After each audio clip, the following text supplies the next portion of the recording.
Assalamualaikum warahmatullahi wabarakatuh. Eh, Berjumpa lagi dengan saya. Untuk kali ini saya akan membahas materi selanjutnya yang terkait dengan struktur data. Jadi di sini saya akan membahas mengenai struktur data, algoritma struktur data dan bahasa pemrograman. Bagaimana kaitannya struktur data yang sering kita gunakan di dalam bahasa pemrograman akan kita ulas di sini.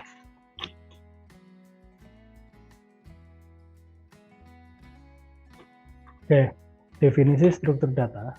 Sebelumnya kita pernah tahu struktur data itu adalah susunan atau cara penyimpanan suatu data agar bisa diakses oleh komputer.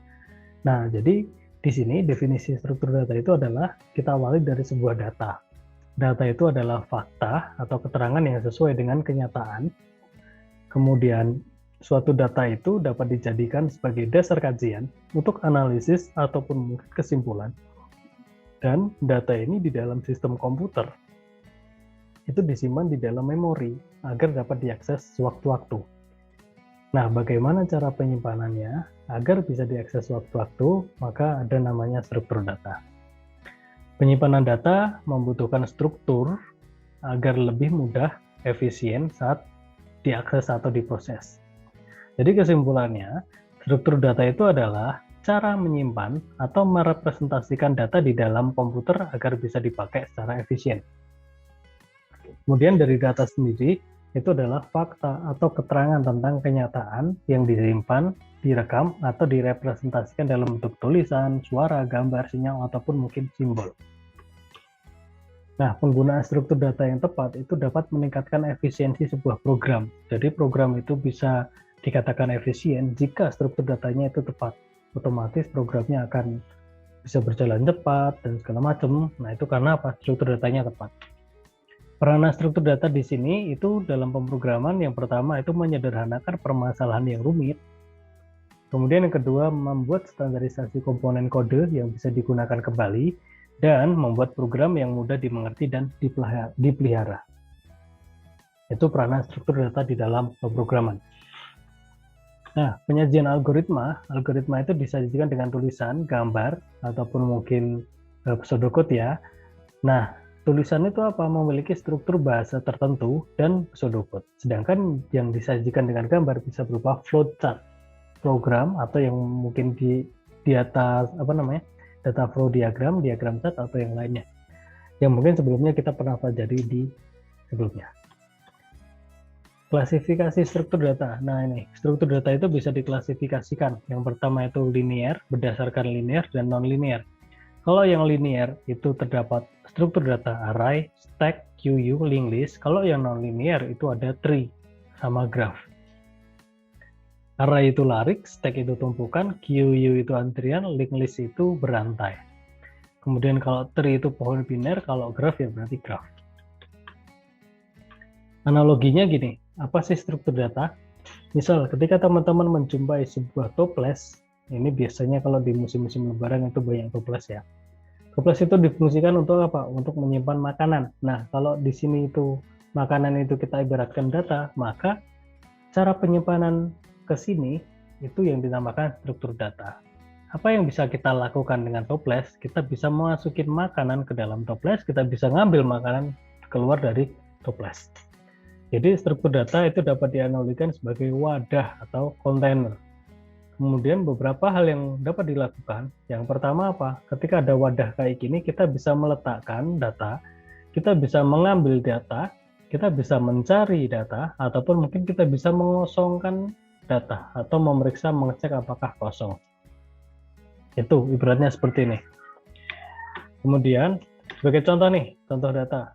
Tujuan program menghitung sisi miring. Ketika kita bikin program untuk mengetahui sisi miring, kita butuh data apa saja? Bilangan yang menunjukkan sisi tegak dan sisi mendatar, itu pasti. Ketika kita mengedit tulisan, butuh apa saja? Butuh karakter, huruf, butuh karakter angka, butuh simbol, butuh kalimat, butuh kata, ataupun tanda baca. Kita ngedit tulisan tapi nggak ada data tulisan. Kan lucu ya, mana yang mau kita edit? Data apa yang kita edit, gitu kan? Namanya aja mengedit tulisan, ya pasti tulisan pasti ada, gitu ya. Kemudian mengelola basis data rekam medis. Nah, ketika teman-teman periksa ke dokter, kira-kira ada informasi apa saja yang disimpan oleh dokter atau di dalam catatan rekam medis. Ada nama, alamat, tanggal lahir pasien, riwayat penyakit dokter, dan obat. Ini tersimpan di dalam rekam medis. Jadi ini semua itu adalah data. Contoh untuk yang lain, mesin pencari itu punya URL, punya isi, punya hyperlink juga. Kemudian di dalam sistem informasi itu juga ada informasi, ada laporan, ada user, itu juga merupakan data. Nah, yang pertama struktur array. Struktur array atau struktur data yang terdiri atas banyak variabel dengan tipe data sama. Variabelnya di sini banyak, tapi tipe datanya sama, di mana masing-masing elemen variabel itu punya nilai indeks. Jenisnya apa? Ada array 1 dimensi, 2 dimensi, atau multidimensi. Contohnya ini. Nah, di sini ini ada namanya, kalau kita berbicara array, itu ada namanya elemen sama indeks. Indeks itu adalah urutannya, urutan tempatnya, kalau elemen itu isinya. Kok di sini ada kotak-kotak? Nah, ini karena terdiri dari satu larik. Kalau teman-teman ingat, waktu teman-teman bikin buku rekening, itu disuruh ngisi form yang di mana di situ terdapat informasi yang harus diisikan berupa kotak-kotak. Teman-teman mengisikan, di sini ada katakanlah mungkin sebagai contoh nama, kemudian terdiri dari beberapa kotak. Nah, di setiap kotak itu kan teman-teman mengisikan huruf namanya, gitu kan. Nah, yang huruf di dalam kotak itu adalah isi. Isi itu bisa juga disebut sebagai elemen kalau di dalam array. Kemudian urutan nomornya, nomor kotaknya itu disebut sebagai indeks. Akan tetapi kalau di dalam konsep array, ketika kita mengurutkan berdasarkan indeks, itu dimulai dari 0. Jadi ketika di sini terdapat 10 kotak, otomatis dia hanya sampai dengan indeks ke-9. Ukurannya berapa? Ukurannya 10. Karena apa? Ada 10 kotak. Tapi ketika kita dikatakan kita taruh nilai indeksnya, ya berarti indeks 0 sampai dengan indeks ke-9. Elemen ke mana? Kalau elemennya, urutan elemen itu normal, dimulai dari 1, tidak dimulai dari 0. Yang dimulai dari 0 hanya indeksnya. Kalau elemen itu dimulai dari 1, elemen 1, 2, 3, 4, 5, 6, dan seterusnya. Jadi banyak yang mengatakan bahwa elemen berbanding indeks itu adalah n plus 1. N-nya itu di mana itu indeks. Jika indeksnya itu 0, maka elemennya itu n plus 1. 0 plus 1, maka indeks ke-0 itu adalah elemen ke-1. N plus 1 adalah indeks ke N indeksnya itu 1, maka dia otomatis berada di elemen kedua, karena N plus 1, seperti itu. Kemudian kedua ada QU. QU itu adalah struktur data yang operasi penambahan dan penghapusan elemennya dilakukan di ujung yang berbeda. Jadi masuknya dari sebelah kiri, keluarnya dari sebelah kanan gitu ya. Kayak model ini, kalau mau beli bensin di pom bensin itu kan masuk dari kiri, keluar dari kanan. Nah, kurang lebihnya seperti itu. Kemudian penghapusan itu dilakukan di bagian depan, front, dan penambahan dilakukan di bagian belakang atau rear. Atau sering juga disebut sebagai FIFO, first in, first out. Siapa yang pertama masuk, siapa yang pertama keluar. Urut gitu ya. Bayangin teman-teman beli bensin di pom bensin, masuk dari sebelah kiri, kemudian ada urutan itu kan. Ketika di depan teman-teman itu masih ada kendaraan yang ingin mengisi, otomatis teman-teman tidak bisa ngisi bensin. Ketika teman-teman mau keluar, tapi kendaraan di depannya itu belum selesai, otomatis teman-teman tidak bisa keluar juga. Pak, bisa kok saya bisa keluar kayak gitu. Nah, tapi secara konsep QU itu nggak bisa. Tapi kalau secara kehidupan nyata, wah antri rame nih, nggak jadi teman-teman pergi gitu aja, ya boleh-boleh aja. Tapi kan nggak terisi. Nah, jadi konsepnya sama seperti ini. Ini yang pertama kali masuk A, kemudian kedua B, C, dan seterusnya. Nah, ketika mau keluar ya berarti lewatnya dari sebelah sini. Jadi ini hanya satu pintu, satu jalur gitu ya. Ini poin nomor B ini, dia tidak bisa keluar kalau yang di depannya itu nggak keluar dulu, gitu. Berbeda dengan array. Kalau array kan tadi larik ya, satu larik. Nah, kemudian ada namanya stack. Stack itu adalah struktur data yang elemen datanya hanya boleh diakses pada satu lokasi, yaitu pada bagian teratas atau tumpukan top. Nah, di sini adalah LIFO, last in first out. Modelnya kebalikan kayak yang tadi. Nah, jadi tidak ada, pintunya itu hanya ada satu, dan yang di paling ujung itu nggak ada. Jadi kalau misal nih, di sini masukin A, B, C, D, E. A itu tidak bisa keluar kalau yang paling atas sendiri ini dia nggak keluar terlebih dahulu. Gitu. Kebalikannya seperti yang Vivo tadi ya. Ya ini last in first out. Jadi yang pertama kali keluar ya yang masuk terakhir kali gitu. Karena apa? Last in, masuknya terakhir, first out, keluar duluan. Ini ibaratnya kalau kayak cowok-cowok nih biasanya kalau Jumatan biasanya kalau udah denger qomat dia langsung lari-lari tuh. Sholat langsung di barisan belakang sendiri nih. Nah, otomatis ketika keluar dia yang keluar duluan. Karena apa? Dia berada di belakang sendiri. Otomatis yang katakanlah mungkin nih imam nggak bisa keluar kalau yang belakang-belakangnya ini nggak keluar gitu. Nah, ibaratnya kayak gitu. Itu gambaran mengenai LIFO atau last in first out, yaitu struktur data dengan model stack. Kemudian list. List berbeda lagi dengan yang array, stack, ataupun QU, itu berbeda ya. List itu adalah struktur data yang berisi kumpulan data dengan node atau node yang tersusun secara sekuensial, saling sambung, menyambung, dinamis, dan terbatas. Nah, linked list ini itu saling terhubung dengan bantuan variabel pointer. Jadi ini linked list, kemudian ini node-node-nya. Node itu kan data ya, ini kumpulan data-datanya.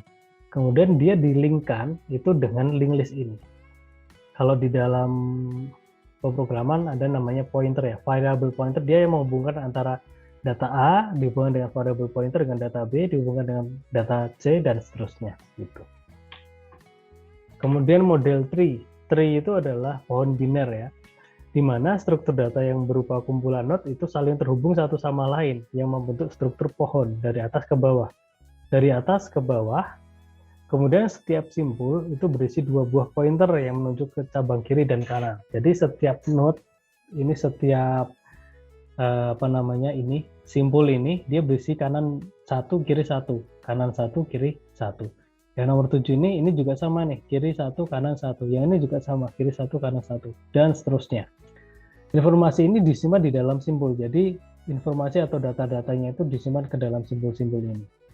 Nah, jenis tree itu ada banyak. Ada binary tree, ada full binary tree, ada skew binary tree. Ini berbeda juga dengan yang konsep yang tadi. Kemudian graph. Nah, kalau graph ini agak sedikit berbeda dengan yang tree tadi. Struktur data yang berupa kumpulan node yang dihubungkan oleh sekumpulan garis. Nah, node-node-nya itu dikumpulkan atau dihubungkan dengan garis. Graph ini direpresentasikan dalam bentuk objek node atau nokta atau titik atau vertex ya, dan dihubungkan dengan garis edge ini, terhubung nih.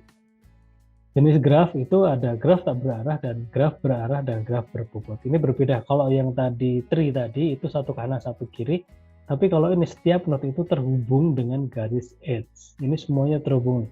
Antara A dengan B dengan D ini semuanya saling terhubung, dengan E juga sama, ini terhubung juga, F juga sama, ini saling terhubung. Seperti itu.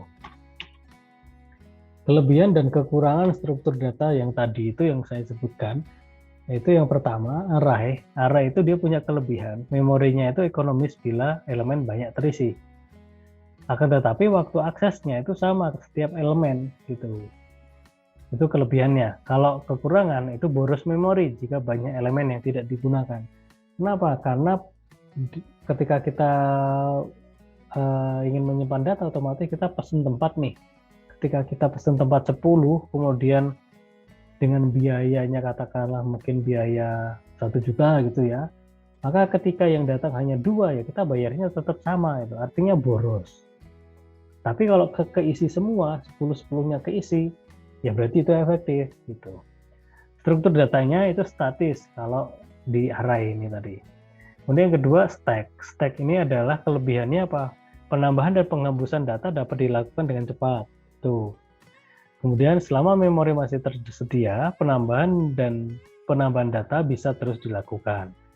Kekurangannya apa? Setiap sel itu menyimpan nilai dan pointer. Kemudian tiap sel pada linked list hanya bisa diakses secara sekuensial sehingga lambat. Itu kekurangannya.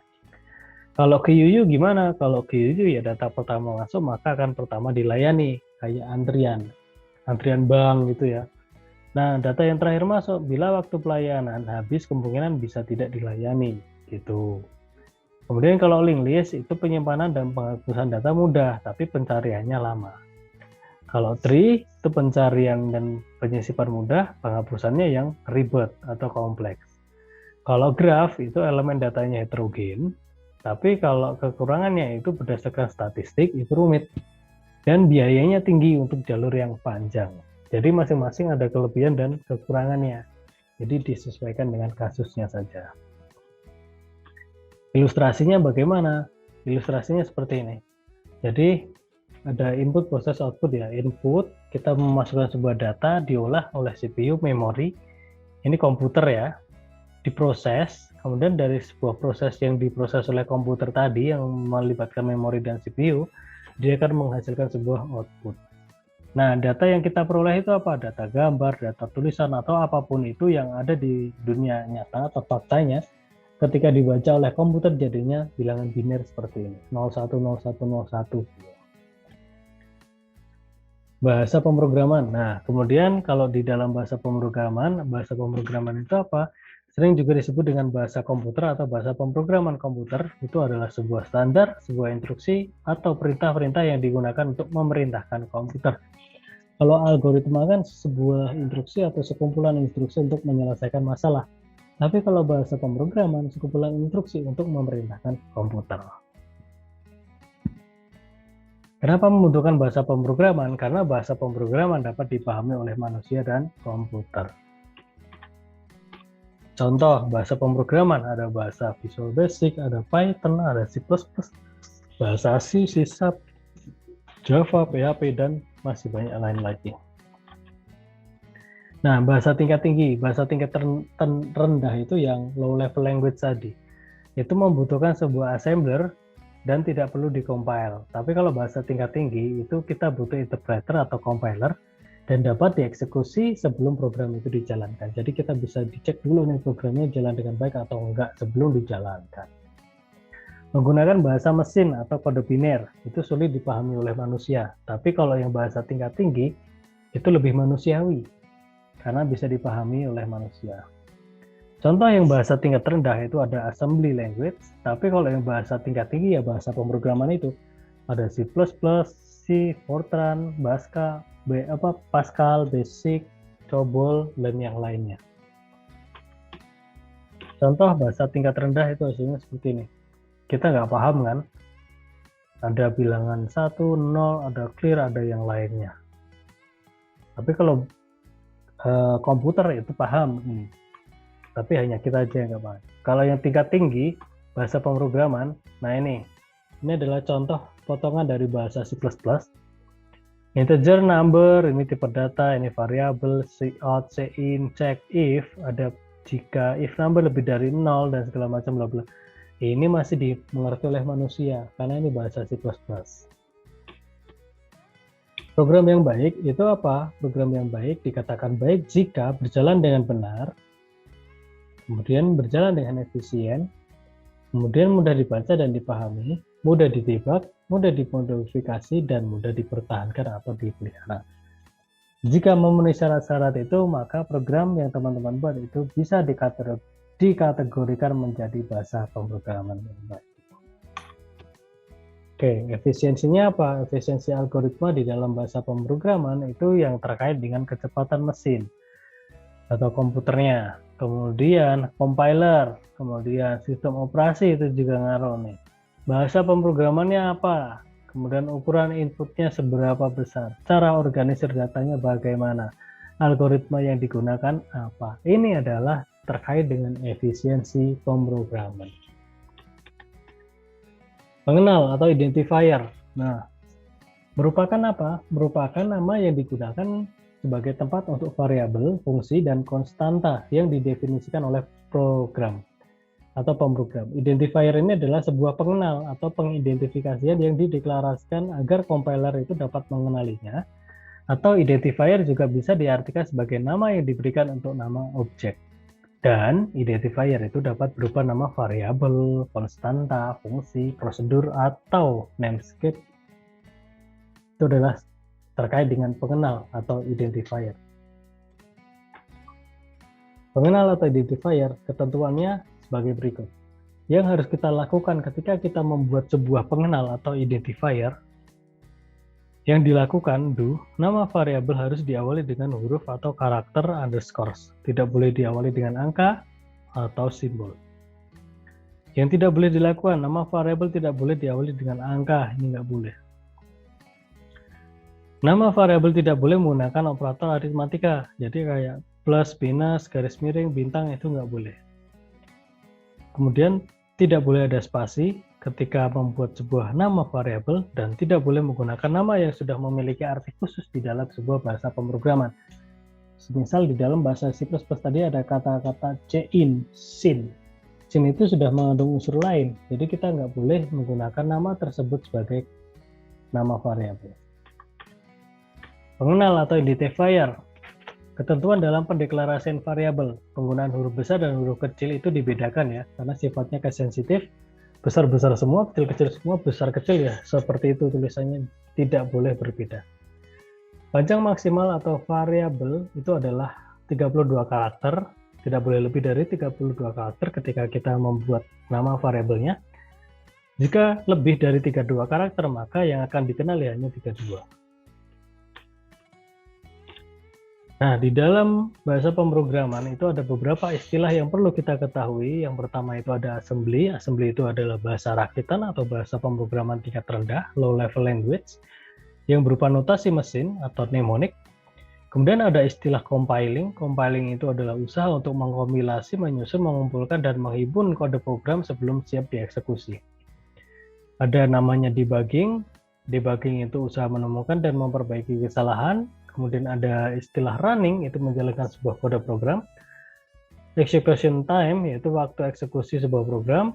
Error code, galat atau error pada kode yang tidak bisa dijalankan. Command line, yaitu antar muka dalam sistem operasi untuk memasukkan perintah, command atau dalam bentuk teks. IDE itu adalah Integrated Development Environment, aplikasi yang menyediakan fasilitas dan lingkungan untuk mengembangkan aplikasi yang lebih komprehensif, biasanya disertai dengan GUI atau Graphical User Interface. Jadi ketika teman-teman berbicara bahasa pemrograman, kedepannya tidak asing jika mendengar kata-kata ini. Bahasa pemrograman populer tahun 2018 ini menurut IEEE Spectrum itu 2018 berarti sekitar 2-3 tahun yang lalu ya. Yang pertama itu bahasa C, dia untuk pemrograman mobile, desktop, dan robot atau IoT hardware ya. Java itu berupa web, mobile apps, dan desktop apps. Kalau Python itu berupa web dan desktop apps. Nah ini yang kita pelajari itu urutan keempat nih, C++. C++ itu bisa untuk mobile, bisa untuk desktop, ataupun mungkin IoT atau hardware. R, C#, PHP, JavaScript, Ruby, dan Go. Nah, ringkasan. Jadi, dalam materi ini, struktur data itu adalah cara menyimpan atau merepresentasikan data di dalam komputer agar dapat digunakan secara efisien. Kemudian, kalau bahasa pemrograman itu diperlukan agar sebuah algoritma dapat dieksekusi oleh komputer yang berisi sekumpulan instruksi. Kemudian struktur data itu adalah membantu sebuah algoritma dapat dieksekusi melalui bahasa pemrograman tertentu secara efektif dan efisien ya. Dan struktur data itu dapat berupa array, stack, queue, linked list, tree, ataupun graph. Seperti itu. Oke, baik. Materi ternyata sudah habis dan saya cukupkan sampai di sini dulu. Kita sambung lagi di materi-materi selanjutnya yang akan datang. Sekian dari saya akhiri. Bila taufiq wal hidayah. Assalamualaikum warahmatullahi wabarakatuh.